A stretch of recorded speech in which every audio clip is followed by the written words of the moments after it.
जय सिया राम जी, जय श्री बालाजी। दोस्तों, मैं हूं एस्ट्रोलॉजर पंडित लक्ष्मी नारायण, आपके अपने YouTube चैनल श्री लक्ष्मी नारायण राशिफल चैनल पर। मित्रों, आज हम जानेंगे मीन राशि वालों का मई महीने का मासिक राशिफल। मित्रों, आपके करियर स्थान का स्वामी इस महीने तीसरे और चौथे भाव में रहने वाला है।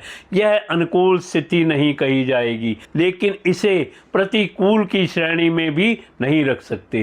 कार्य क्षेत्र में आपको मिले जुले परिणाम मिलते देखे जाएंगे। व्यापार व्यवसाय के दृष्टिकोण कहीं पर भी नए सिरे से निवेश करने की इच्छा जाग सकती है, लेकिन निवेश को लेकर मन में दुविधा के भाव बढ़ सकते हैं।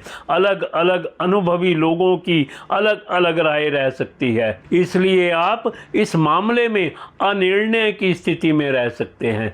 बेहतर होगा अभी नए निवेश को कुछ दिनों के लिए पोस्टपोन कर दिया जाए। वहीं नौकरी पेशा लोगों के लिए महीना मिले जुले परिणाम मिलेंगे।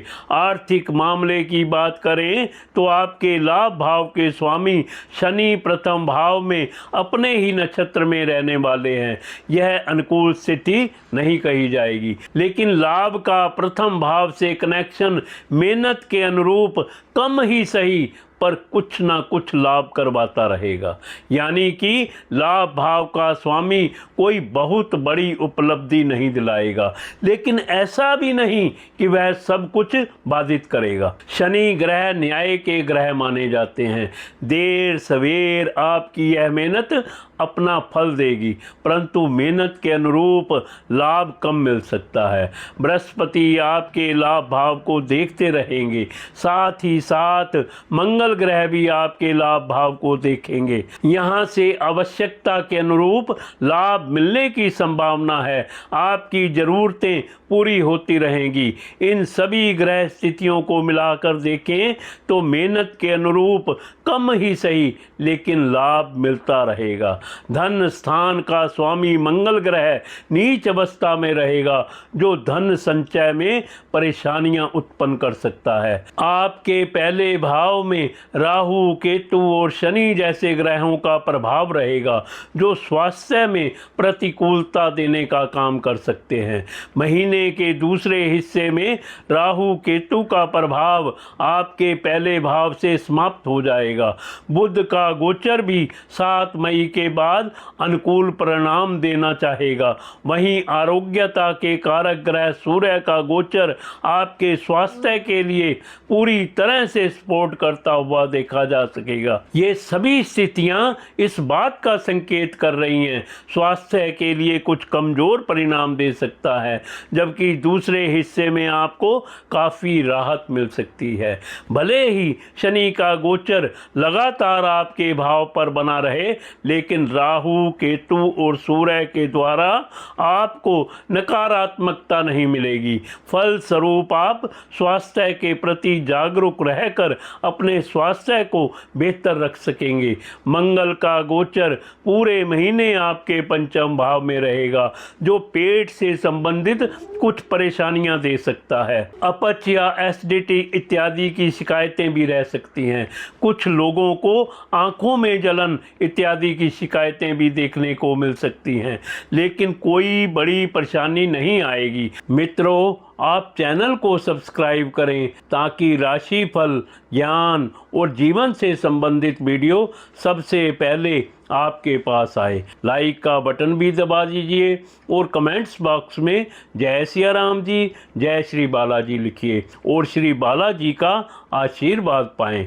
यदि आपके प्रेम संबंध की बात की जाए तो इस महीने नीच अवस्था में मंगल का गोचर आपके पंचम भाव पर बना रहेगा, जो प्रेम संबंधों में कुछ गलतफहमियां या परेशानियां देने का काम कर सकता है।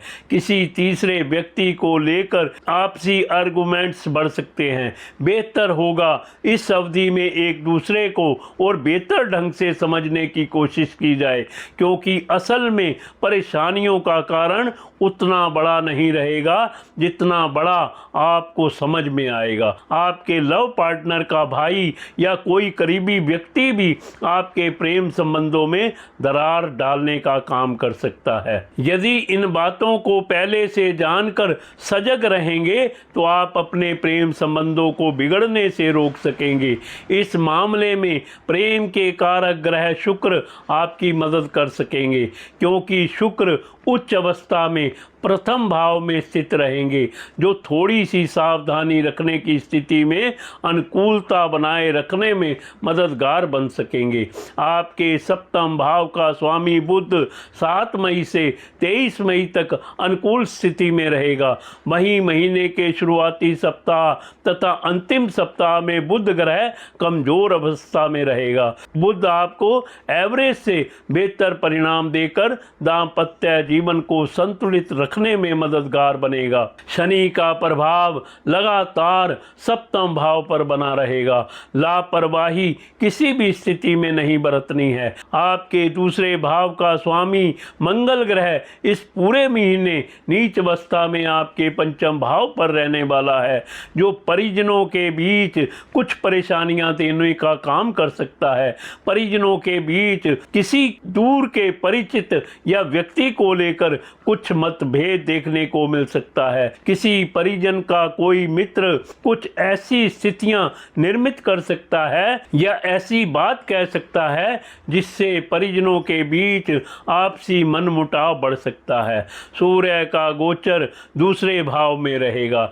यह अनुकूल स्थिति नहीं है। सूर्य छठे भाव का स्वामी होकर दूसरे भाव में रहेगा। यह भी परिजनों के बीच में विवाद करवाने का काम कर सकता है। कोई परिजन किसी दूसरे के स्वाभिमान को ठेस पहुंचाने का काम कर सकता है, जिससे पारिवारिक माहौल खराब रह सकता है। भाई बंधु आपके लिए सहयोग करते हुए देखे जाएंगे।